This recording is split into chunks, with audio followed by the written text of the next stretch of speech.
Tugum milljarða munar á útreikningum Landsnets og Almennu verkfræðistofunnar á kostnaði við lagningu suðvesturlína í jörð. Munurinn liggur í mati á landverði. Það getur verið 40% dýrara að leggja suðvesturlínur í jörð en að reisa möstur. Þetta kemur fram í greinargerð Almennu verkfræðistofunnar.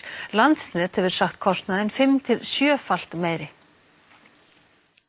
Fyrirtækið Landsnet áformar að leggja suðvesturlínur sem eiga í megindráttum að liggja frá Hellisheiðarvirkjun út á Reykjanes, meðal annars til Helguvíkur.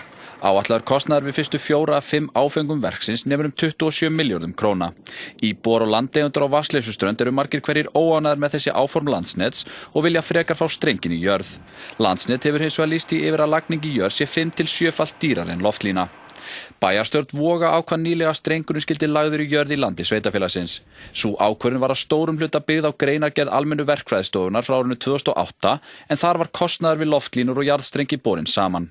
Í greinargerðinni segir að Landsnet taki landverð ekki með í reikninginn þegar fyrirtæki kemst að þeirri niðurstöðu að jarðstrengur sé margfalt dýrari. Sé landverð tekið með í reikninginn miðað við ákveðnar forsendur geti heildarkostnaður við 1 kílómetra af loftlínu verið 174 milljónir króna en 247 milljónir króna við lagningu jarðstrengs. Kostnaðarhlutfallið sé því 1,4 en ekki 6,5 eins og Landsnet hefur haldið fram. Miðað við að loftlínur kosti 27 milljarða kosti það því 38 milljarða að leggja strenginn í jörð en ekki 175 milljarða.